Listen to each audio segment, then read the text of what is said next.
He's as prolific as he is predatory. He's released more than 30 albums and rocked all around the world for more than 4 decades. That's 40 years, Bill. But now the rock legend has a new DVD called Motor City Mayhem, which documents his 6,000th live performance. You can pick it up June 30th. And that's not all. In August, his new show, Runnin' Wild from Ted Nugent, premieres on CMT. So let's welcome back to the program Ted Nugent. He plays solos like I Eat Rolos. Ted, always great to see you. You look marvelous and sweaty. What have you been doing? Back at you, Greg. I'm in Texas near my ranch. Ah, fantastic. Now, this show, I love the idea of Runnin' Wild. This is the greatest. You're going to hunt people, aren't you?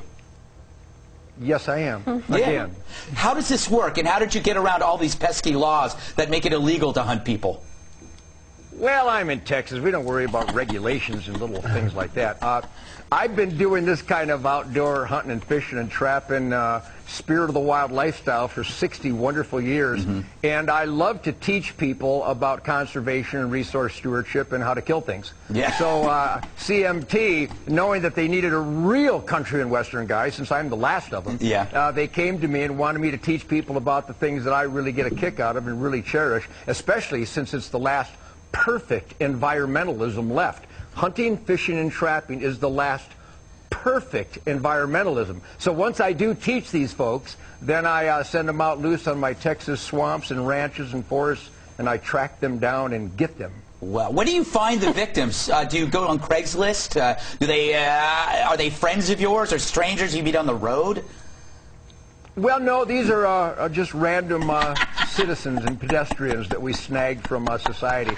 And they come in every shape and every walk of life and every ethnicity and every imaginable ideology.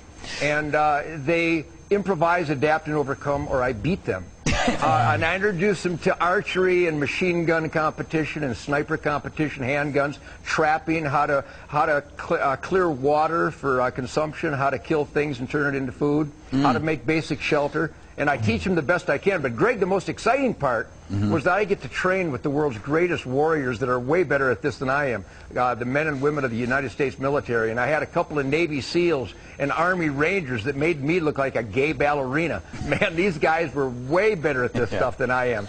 So I learned a lot myself. Now, when you hunt these people, do you give them a head start? Yeah, I give them, I think it was 2 hours. Oh, that doesn't seem like a long period of time. I would need like a week.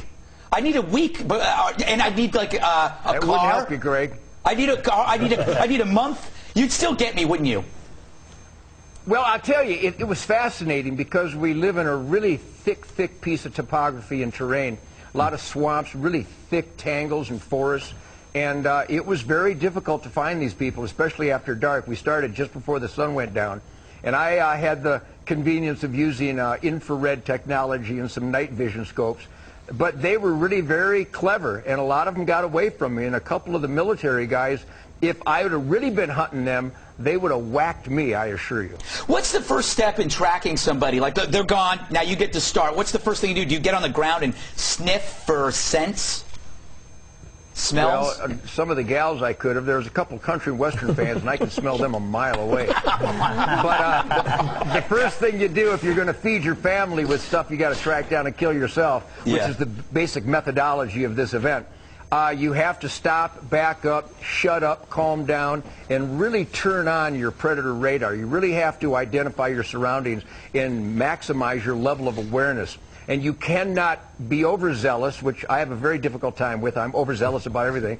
But you have to calm down, and you have to read the terrain, and you have to get them and figure out their presence before they figure out your presence. Because some of these guys and gals were really very clever and very sneaky, and we were able to literally snake through some of the forests and swamps and get away from me for a long period of time. What do you do when you catch them? Do you throw a big net over them? Or can they just run away? Well, actually, there was a couple of instances where I just snagged them. I just literally ran up to them without them knowing it, and I snatched them.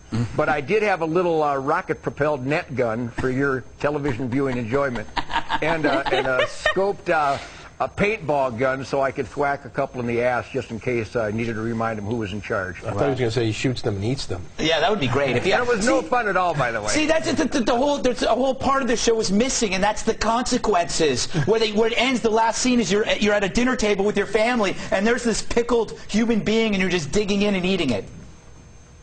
I'm taking notes. I like that idea. I'll run it by CMT. Now I want to talk to you about your. Fox would do one of those. Yeah, I think so.